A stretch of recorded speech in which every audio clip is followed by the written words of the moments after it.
Mars, the red planet, fourth rock from the sun. For centuries, we humans gazed at our neighbor and imagined an alien world. And as human technology advanced and telescopes brought it closer, we began to see signs of life.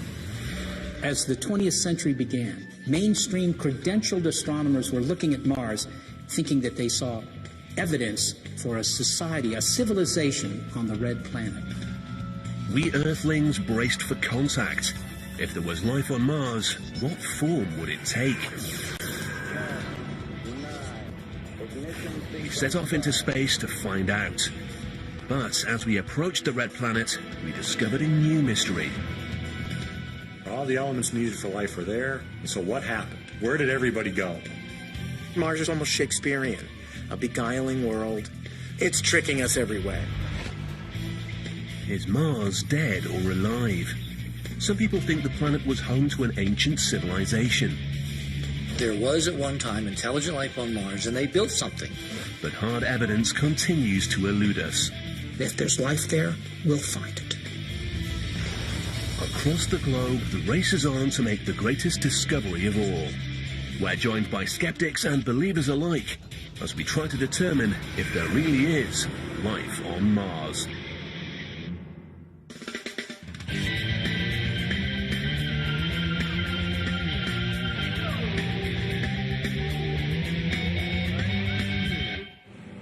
Should anyone be planning a trip to the planet Mars, here are a few travel tips you might like to consider in order to make your journey as comfortable as possible. The expedition will take about 2.5 years, including approximately 12 months on board your interplanetary spaceship. So, make yourself comfortable. You should plan your provisions carefully. You'll need to bring plenty of water because at this time there's no liquid H2O anywhere on the planet's surface. You'll also need an effective spacesuit and a sufficient supply of breathable air. And finally, Mars is about 1.5 times further from the Sun than Earth, which means it's a cold world where the temperatures can drop to a chilly minus 90 degrees Celsius. So remember to dress warmly. But these technical issues aside, Mars has much to offer. It's home to the largest known volcano in our solar system, a magnificent Grand Canyon, and breathtaking deserts. And for all those interested in culture, a visit to the celebrated Face is a must. All in all, a trip to Mars is sure to be a rewarding one.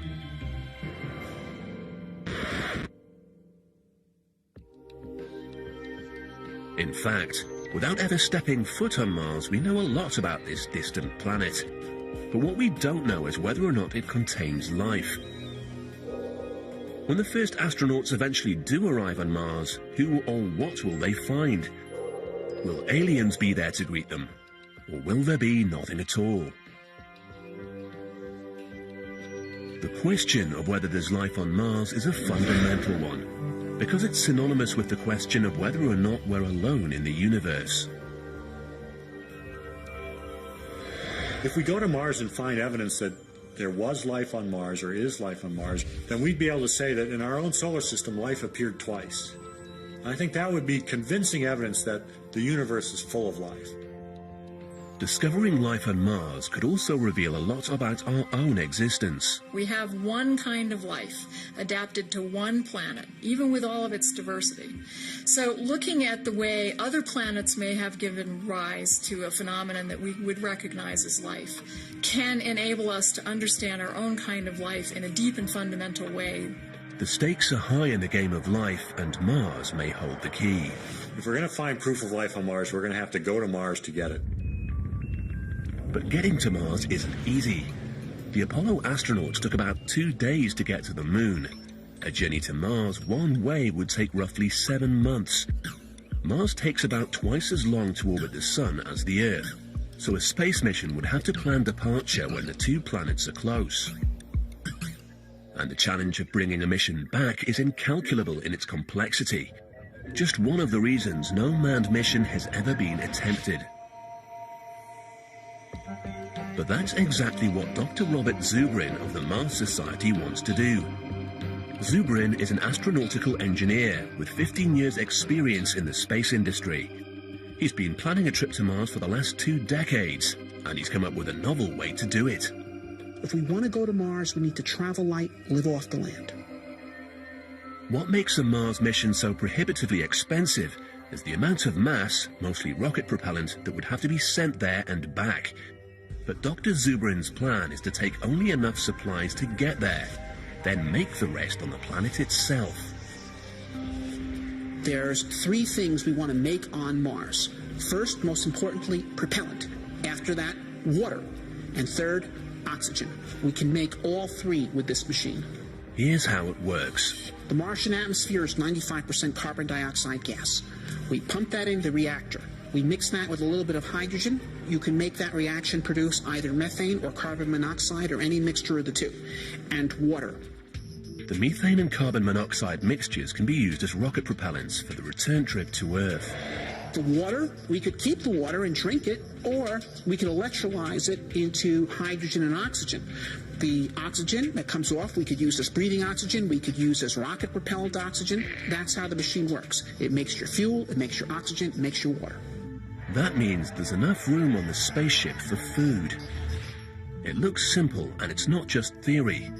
Working with simulated Martian air, Zubrin has spent years testing and refining this technology.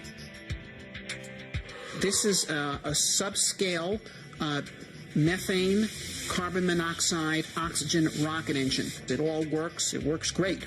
These are great propellants. We start them right up with a spark plug time after time. Despite Zubrin's work, current thinking is that it's too expensive and too dangerous to send a manned mission to Mars. Instead, the international space community has deployed a range of unmanned robotic explorers on and around the planet. But Zubrin points out that using robots to do field research leaves a lot to be desired. Okay, we can send robots to Mars. And I support sending robots to Mars. I think we ought to send a lot more robots to Mars. Okay, robots can make all kinds of discoveries. They can give us all kinds of data. They can image the surface of the planet and possibly identify interesting targets for exploration. But they won't tell us the answers that we need to know. They won't tell us if there's life on Mars. So what does Zubrin think about the possibility of life? I think that a naturalistic view of the universe would suggest that the Earth is not special, and that if life can evolve here, it could evolve elsewhere where environmental conditions are similar. And if there's life there, we'll find it. But there could be an easier way to find out. In fact, the answer could already be right here on Earth. Every year, hundreds, maybe even thousands of aliens come to our planet. Most arrive quietly and go unnoticed, but some enter the atmosphere in a blaze of glory. These aliens are meteorites. For centuries, these rocks from the sky were treated as curiosities, and often ended up in local museums or private collections. But the information meteorites contain is so valuable that these days the scientific community sends search parties to find them. Meteorites fall randomly all over the Earth, but one of the most popular hunting grounds is Antarctica. Every year, scores of scientists risk their lives and head to the frozen continent. There, they conduct systematic grid searches of the icy landscape, looking for telltale dark shapes against the blue-white of the ice. It was on an expedition such as this that one particular meteorite was found, one that shook the scientific community to its core. The Discovery team sent it to a special facility at the Johnson Space Center in Houston, where NASA keeps its aliens. This is 84001, also known as the Allen Hills meteorite. The strange green rock was kept under strict quarantine. It was processed, examined, and rigorously interrogated for information about its home world. And although it took 10 years, investigators finally learned the truth. This rock came from Mars, and it had a secret to tell. Today, Rock 84001 speaks to us across all those billions of years and millions of miles. It speaks of the possibility of life. The best evidence of life on Mars may not be hidden deep within alien rock at all. There are some people who believe that a vital clue is staring us right in the face. Richard Hoagland has dedicated his life to examining imagery transmitted to Earth from various Mars orbiters, surveillance systems that have circled the red planet for over 30 years. In the first pictures that the 1976 Viking orbiters sent back from the planet's surface, Hoagland saw something incredible. I looked at this and it was like, oh my God. This thing had symmetry, it had proportion, it looked like a statue. Hoagland is referring to this remarkable image, a face-like structure the size of several city blocks. And that's not all Hoagland thought he saw. There were other structures surrounding the icon, eroded by time, that resembled the ruins of a monumental city. It looked eerily like an aerial photograph taken flying over Giza, looking down at the pyramids on the Giza Plateau. It looked like a ceremonial complex built by somebody with a huge sphinx-like creature staring up into space from the sands of Mars at the telescope orbiting 1,000 miles overhead. Somebody was down there, and they cared enough to leave the very best. Over the years, Hoagland's theory has raised a few eyebrows. But did life on Mars really exist? Was there once an ancient civilization of alien life forms? And if so, where did they go? The idea that Mars was occupied by a race of intelligent extraterrestrials came not from science fiction, but science fact. In the early days of humankind, Mars burned faintly red in the night sky, leading some to equate it with a mighty god, naturally, the god of war. But then astrologers, using a new contraption called the telescope, determined that some of the lights in the sky could in fact be planets, much like our own. And that meant there might be other civilizations and other life forms out there. The reason Mars became the star attraction was thanks to an Italian astronomer named Giovanni Schiaparelli. In 1877, Schiaparelli trained his telescope on the Martian surface and observed the existence of what he called canali. By this he meant natural channels, but due to an unfortunate translation, channels became canals, which implied man-made structures. The word canal, now applied to Mars, immediately sparked the public imagination. If there were canals on Mars, especially ones big enough to be seen from Earth, then extremely intelligent beings must have built them. The rumor was dramatically compounded by an American astronomer named Percival Lowell. Lowell was a highly respected man of good society who had a profound love of astronomy. He developed a fascination with the canals of Mars and would sit up through the night observing the red planet. And what Lowell thought he saw there was a dying world crisscrossed by constructed waterways. Perhaps, he wrote, creatures short on water have built an irrigation system that circled the planet. By the turn of the 20th century, the idea that Mars was occupied had been taken up by mainstream media. In 1911, the New York Times proclaimed, "Martians build 2 immense canals in 2 years." Martian civilization was generally perceived as being more advanced than ours. But each Earth-bound nation also projected onto Martian society the visions and fears of its own future. In this 1924 movie from Russia, for example, Mars was portrayed as going through a proletariat revolution and ending up successfully communist. But many people thought that Mars was dying, and some believed it was only a matter of time before the Martians would try to contact us. In fact, some people thought they had, using another new technology. This is Seth Shostak. Go ahead, caller. Indeed. Radio. Windows cameras. Astronomer Seth Shostak explains. It goes right back to those early radio pioneers, and none so directly as to Nikola Tesla. One of the most brilliant electrical engineers of all time, Nikola Tesla was the first person to claim that someone from beyond this planet was trying to get our attention. In 1899, Tesla was experimenting with an electric invention that essentially acted as a large antenna, when he noted something strange: repetitive signals substantially different from those he'd noted from storms and general Earth noise. And it's only natural to imagine that he would ascribe this to some sort of intelligent beings, because as far as Tesla knew, only transmitters could make radio sounds. So he naturally assumed that if he heard something, somebody was broadcasting it. Tesla was probably mistaken, as Shostak often gets to explain on his weekly radio show. Oh, that wasn't your question? Well, we don't know for sure what Tesla heard, but most likely it was something that we call whistlers. These are just distant thunderstorms, lightning discharges that produce natural radio waves that get distorted by the atmosphere as they propagate around the Earth and make a sound that kind of sounds like a whistle. Modern science may have an explanation for the signals, but in a way Tesla was ahead of his time. The idea that you could send signals from one planet to another made sense, and inspired subsequent radio enthusiasts to listen out for signals from outer space. But if there ever was a message, it seems we humans didn't get it. At which point, the Martians turned nasty. Ladies and gentlemen, we interrupt our program of dance music to bring you a special bulletin from the Intercontinental Radio News.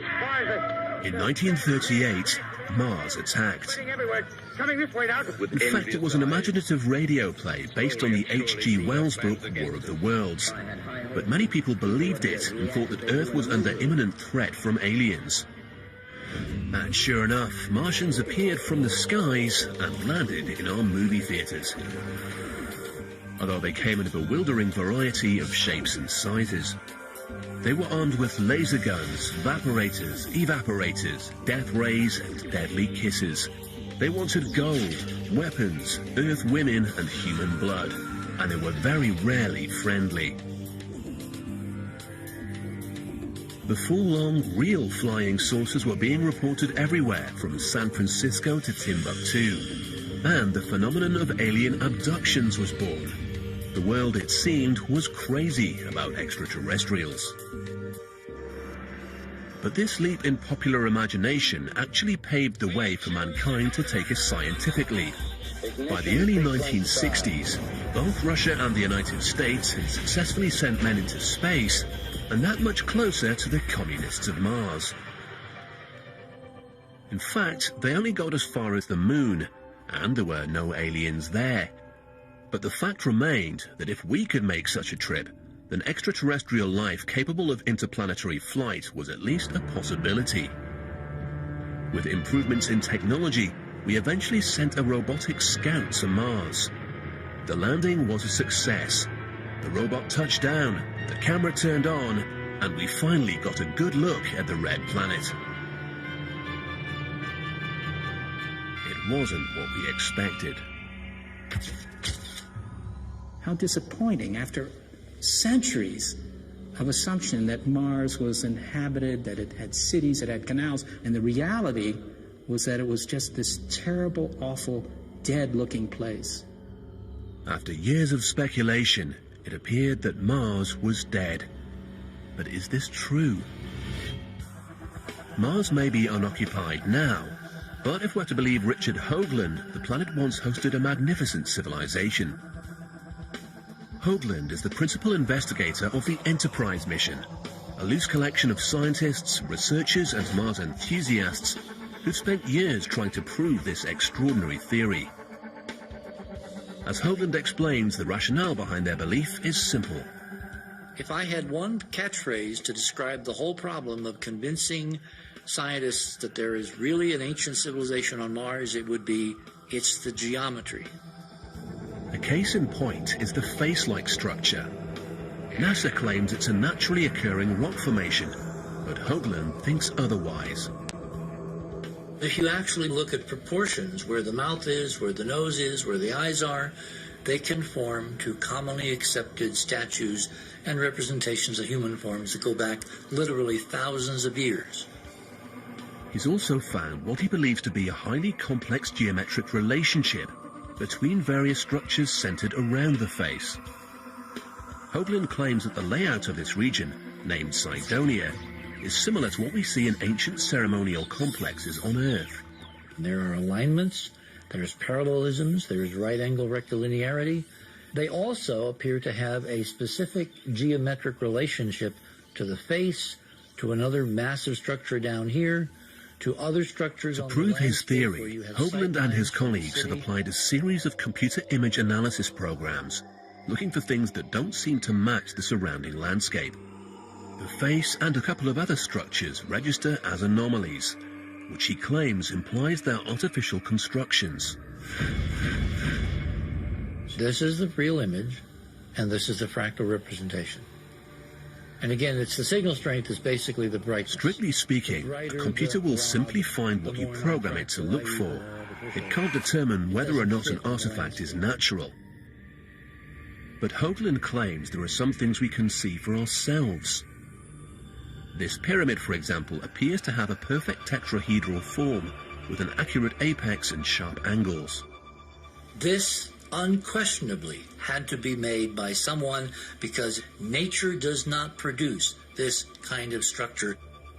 If we were to land someday, find the entrances to this thing, walk inside, because if the exterior is preserved in this extraordinarily pristine form, imagine what waits us on the inside. But if there was a civilization, what happened to it? That's where things get interesting, but that's where we obviously cross the line from science to speculation. We have no ground truth, unfortunately. Hoagland thinks that NASA hasn't investigated these claims because the government is hiding something. I believe there's a cover-up. Call it a conspiracy if you will, except they're not called conspiracies, they're called policies. According to Hoagland, it all goes back to an obscure Brookings Institution study commissioned by NASA and published in 1960.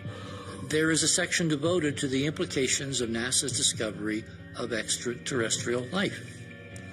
And the document recommended that if we were to discover, i.e. NASA were to discover evidence of extraterrestrials, that it should be basically kept secret, because it had the potential at the limit to destroy civilization. The argument appears to be that where one civilization comes into contact with another that's more technologically advanced, the first civilization's in trouble. So could the US government be covering up aliens to prevent a societal meltdown? In fact, all the Brookings report really suggested was that we should do more studies. Hardly sinister stuff. Seth Shostak also thinks that there's a fundamental flaw in Hoagland's cover-up theory. Well, doggone it, if the aliens are really here and they're really advanced and they're really malevolent, as they could conceivably be, then it really doesn't matter what the government does it? This is Bambi meets Godzilla, and Godzilla's going to win. Shostak himself works for an organization that operates on the assumption that not only is there life out there, some of it has technology. This is the Allen Telescope Array, built and operated by the University of California at Berkeley and the SETI Institute. SETI stands for the Search for Extraterrestrial Intelligence, and it's an entirely scientific operation manned by astrophysicists, engineers, and planetary scientists with one simple objective. It's really easy to send signals between the stars. That's the bottom line fact. There might be thousands, millions, or more societies that are sending information from one star system to the other. Why not look for it? SETI basically eavesdrops on the universe in an attempt to pick up a signal from outer space. To do this, SETI uses highly sensitive radio receivers that scan systematically through the billions of star systems in our universe. It's like scanning through your car radio dial as you drive, but on a cosmic scale. Now, what kind of signal are we looking for? We don't care. Looking for the message requires a different kind of technology that we haven't built and won't build until we find that they're on the air. We're just looking for a signal that tells us, hey, their transmitter switch is on. It may seem a bit like looking for a needle in a haystack, but astronomy has made enormous progress in identifying the stars and planets beyond our solar system. This, combined with ever-improving technology, allows SETI to search with more precision, and their motive is as old as mankind itself. We're trying to look for something that would show that, we're part of a bigger picture. We're not just a little bit of chemistry run amok on this small little world tucked away in the corner of a nondescript galaxy in an enormous universe. So, has SETI ever made contact? In 1997, we picked up a signal using the telescope in West Virginia that looked like the real thing. And we got quite excited, to the point where everybody was glued around the computer monitors just looking at what was going on. The signal had all the qualities SETI looks for in an alien contact. One was that it occurred on a very narrow frequency. Nature produces many radio waves, but these register like broad static across the dial. But this one was emanating from a specific location in the cosmos. Throughout the night, scientists worked to pin down the source. I realized that the world from that day forward will really not be the same. I was very nervous, actually, because I didn't know what the consequences were going to be. It took 3 days, but the engineers and scientists finally identified the signal, and it wasn't alien. As it turned out, the signal was due to a European research satellite, the SOHO satellite, the signal of which had just gotten into the structure of our antenna.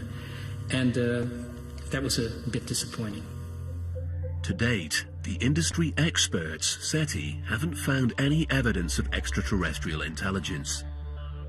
As of now, one thing you can say, and that is we have not conclusively proven the existence of any life, intelligent or not intelligent, beyond the bounds of Earth.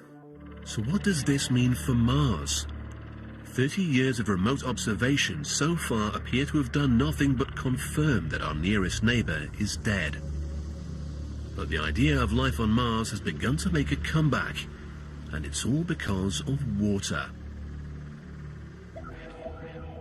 When NASA scientist Chris McKay saw the 1976 Viking images of a dry, barren Mars, he was intrigued.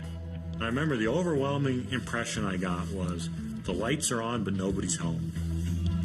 What McKay is referring to is what he poetically calls the ghost of water past. Here in the Mojave Desert, he explains what he means. There's no water in this lake bed now, but the geology, the surface of the ground, shows evidence that there was water here. And that's what we see on Mars. We see dry lake beds. We see river beds that have no water in them, but clearly did at one time. And this is the evidence that Mars had water. And it's that water that's of interest to us from a biological point of view. The Mojave actually gets more than 12 centimeters of rain a year. But Dr. McKay uses this desert as a near waterless zone in which to conduct experiments relevant to his theory about Mars. And it seems that life can thrive in these conditions. We find microscopic life, microscopic algae, that have learned to survive under dry conditions. This organism, this algae, is the dry version of pond scum. They wait out in the dry for months, maybe years, and then a rain comes and they very quickly set up shop and do their biological thing, and then it gets dry and they shut down and wait again.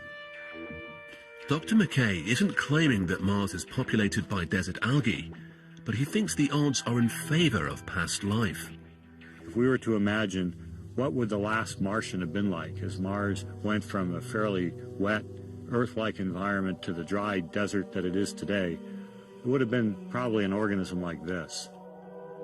So, according to McKay, if life ever existed on Mars, it was probably microbial.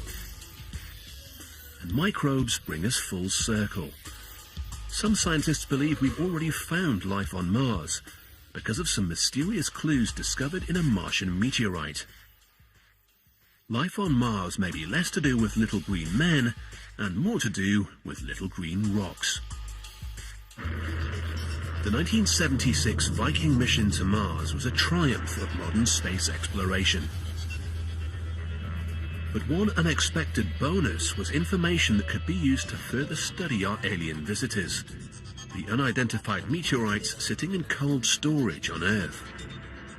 Well, we've had meteorites we've known were meteorites for 100 years, but we didn't know they came from Mars until Viking landed and measured the gases in the atmosphere, and scientists studied the gases in these meteorites and showed that they were the same. But how does a Martian rock get to Earth in the first place? Scientists think that an explosion, probably caused by the impact of an asteroid hitting Mars, blasts a rock off the planet and into space. It then hurtles around our solar system until, if it's very lucky, it gets caught by the gravity of our planet and plunges to Earth. For NASA scientist Dr. Everett Gibson, these meteorites have sparked a remarkable voyage of discovery. For one to have life, you have to have the presence of water, you have to have the presence of carbon, you have to have an energy source, and you have to have geological processes. All of these four fundamental things are seen within the Martian meteorites. So, the conditions could be right for life to exist on Mars, perhaps in the past. And it seemed that NASA was about to prove it, thanks to that odd little meteorite, 84001, from Mars. 600 million years after this rock was formed in the crust of Mars, you get water percolating through the rocks, saturated in carbon dioxide from the Martian atmosphere. As the water basically evaporates away, it potentially leaves the carbonate behind. The meteorite confirmed that Mars had once been wet, but there was more. The carbonates contain organic matter. The carbonates contained an iron oxide mineral, magnetite. Here on Earth, magnetite, essentially magnetic crystals, is often produced by microscopic life forms. The investigators then looked even closer using the most powerful microscope at their disposal and got an even bigger surprise. They saw what looked like minute worm-shaped structures. The scientists were elated, but cautious. We said one explanation could have been biology operating. Could have been the signatures of something like a life process. Was this all finally confirmation that there was life on Mars? From the moment they were first announced, the microbes have been controversial. Critics say that the carbonates, organic matter and magnetite crystals can be explained through other non-life processes. And many people believe that the worm-like structures are actually clumps of a coating material used to examine the sample in the laboratory. Others point out that the rock could have been contaminated at any time during the thousands of years it was lying around here on Earth. But nonetheless, the possibility of ancient Martian bacteria has reinvigorated the theory of life on Mars. If, once upon a time, Mars had been warmer and wetter and had some early form of microbial life, did it survive, thrive and grow up to build complex structures? It's a nice idea, but it seems unlikely, especially when you consider that conditions on Mars are dry, radioactive and extremely cold. It's often suggested that surely nothing could survive in this hostile environment. But perhaps we've been underestimating the nature of microbial life.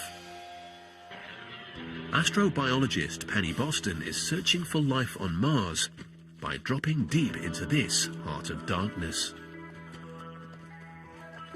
This is a lava tube, a subterranean cave formed by underground lava flows during a volcanic eruption thousands of years ago. And Boston has an unusual objective. Sometimes they're in crevices, sometimes they're kind of hard to see.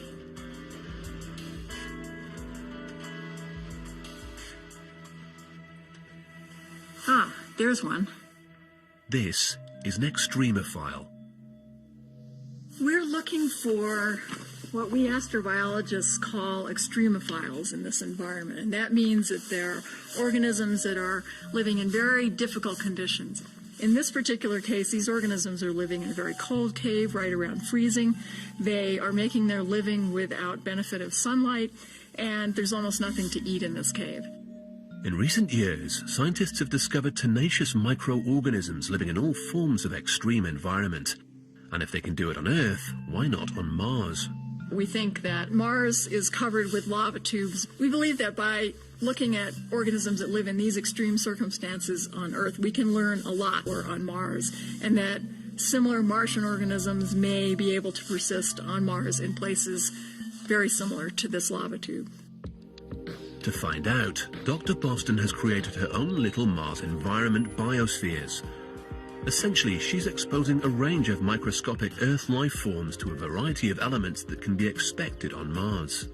They have been subjected to Mars-like levels of high ultraviolet radiation and Mars-like temperature cycles. We have given them atmospheric compositions from very low levels of carbon dioxide with nothing else to perhaps 1/10 the density of Earth's atmosphere and tested them under those conditions. So far, she's isolated 36 different strains of organism that thrive quite happily, meaning that in theory at least, life could survive the harsh conditions of Mars. But there's one problem. There's one thing for sure that we know, and that is that all forms of life on our planet require liquid water. We don't know if that's going to be true on other planets, but we think that where there's going to be life, there's going to have to be water. This simple fact has helped scientists in the 21st century refine the search for life on Mars into a comprehensive strategy. Dr. Jim Garvin is chief scientist at the Goddard Space Center and a veteran of NASA's Mars exploration program. NASA uses a term, follow the water. Following the history and record and abundance and inventory of water is a wonderful way to search for something as tough, perhaps elusive, as life. We already know that Mars was wet in its ancient past and has reservoirs of ice in its polar caps. But using remote sensing technology, NASA has found what could be evidence of a modern water cycle. We've discovered tens of thousands of hillside gullies that clearly released a fluid, likely liquid water, in the extremely recent geological past. Scientists have also discovered that Mars has a vast underground reservoir of ice, spanning about 30% of the planet. The reservoir of water under the surface may include liquid zones. They may be liquid under the ice caps, they may be liquid hundreds of meters deep, they may be liquid tens of meters deep. All that points to a modern liquid water cycle on Mars. Where there's water, there could be life. And when it comes to the question of life, Dr. Garvin is a believer. Absence of life in all senses of the word throughout time on Mars. Is that a possibility? I actually believe not. All the right building blocks, initial conditions, the same that we think persisted in early Earth, must have been at Mars. So, the tale of two planets. Where do they diverge? This is what drives the international space community to take aim at Mars. Over the past 30 years, dozens of unmanned missions have been launched. But the Red Planet has become something of a Bermuda Triangle, with roughly 2/3 of all missions ending in failure. Given the danger and high cost, plans for a manned mission have been delayed for decades. But Dr. Bob Zubrin refuses to let the dream go. NASA had plans to send people to Mars by 1981. Those plans were credible. We should have been on Mars a quarter century ago. Bob Zubrin is president of the Mars Society, a coalition of scientists from all walks of the international space community. The Society has been lobbying Congress, NASA, and the government for years, determined to keep Mars exploration on the radar screen. And Zubrin has been making his own preparations. The Mars Society has set up Mars analog habitation modules in the deserts of Utah and the remote landscape of Devon Island in Canada.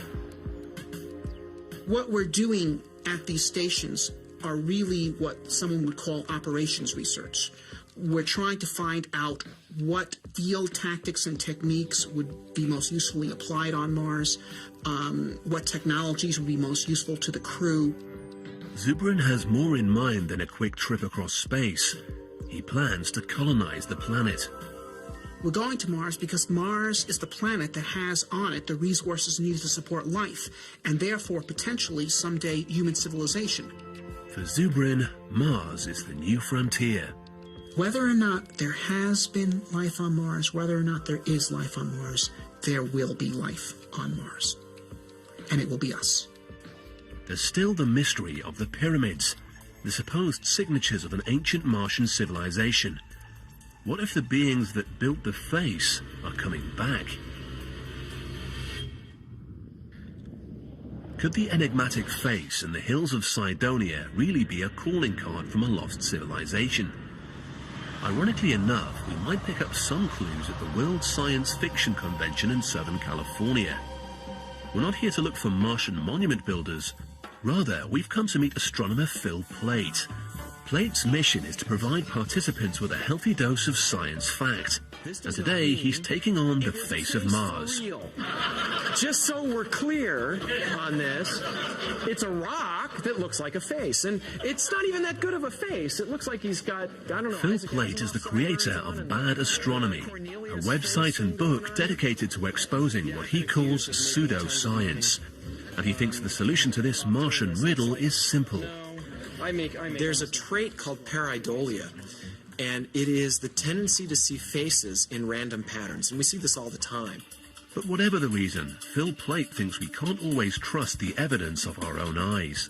Our brains don't like random patterns. They want to find some sort of real pattern in the noise, in the randomness, even if it's not there. And so you can just take a collection of dots and you might see a head, or you might see Jesus in it. But that's just your brain trying to find a pattern desperately in something that is patternless. If we take a closer look at the Martian terrain, it appears to be covered with faces. But Plait insists they're just face-like patterns, not monuments to ancient civilizations. But Richard Hoagland, the leading advocate for the theory of monuments on Mars, has countered this argument for years. He insists his theory is based on more than just a pretty face. If I had to stake my entire almost 30 years now looking at this, that there was at one time intelligent life on Mars and they built something, I would say the geometry of Cydonia is now trillions to one against it being chance, and in any man's or woman's science, when you have that level of odds in your favor, you can say with relatively good backing that it's real. But NASA scientist Jim Garvin has this to say about geometry. It is possible to construct geometric patterns between anything. There's an infinite number, in fact, of different affine geometric patterns between this feature and that feature and this feature and that feature. To read one as being the answer to this particular small patch of Mars is extremely challenging to me and to the science community. According to Garvin, those interesting pyramids and tetrahedral landforms are all wind. If the wind is blowing one way for a while, and the next season it blows this way, and the next season it blows this way, and the next season it blows this way, what happens? Over time, if that's the consistent pattern of the wind, sandblasting, in this case a hill about 10 blocks in scale, you can produce landforms that remind one of pyramids. Similarly formed natural structures called yardangs are found in the dunes of Egypt's western desert. Dr. Garvin sees the Cydonia region as a natural landscape shaped by the forces of erosion. But what about the face? When I look at this picture on Mars, I see positive relief landform, a hill of the scale of multiple city blocks, very similar to tens of thousands of others on Mars. But Dr. Garvin believes you can't prove anything with a two-dimensional snapshot. So in order to analyze the structure properly, he's created a 3D model of the landform by combining topographical data with a high-resolution 2D image. This allows him to observe the face as if he were flying around it in a helicopter. And from this height, the face dissolves into the landscape. There are no eyes and no mouth to be seen.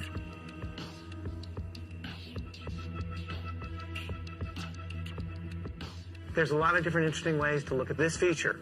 The simplest way is the natural way.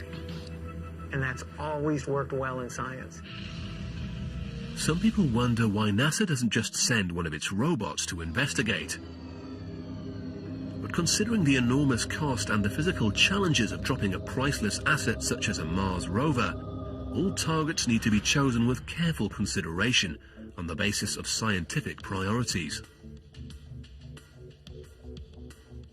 Why would we consider this a first priority?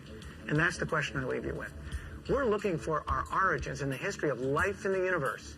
And there is no evidence that that has a bearing on that question today. Some people will continue to believe in the magic of ancient monuments, while others stick with the proven world of modern science. For centuries, the red planet has kept us guessing. I think odds are we won't find life. There's no evidence, so I'm not going to bet my house either way. The desire to know if there's life on Mars is so strong because it affects our own place in the universe. We live in space as small, minuscule amounts of the matter that is the bigger space.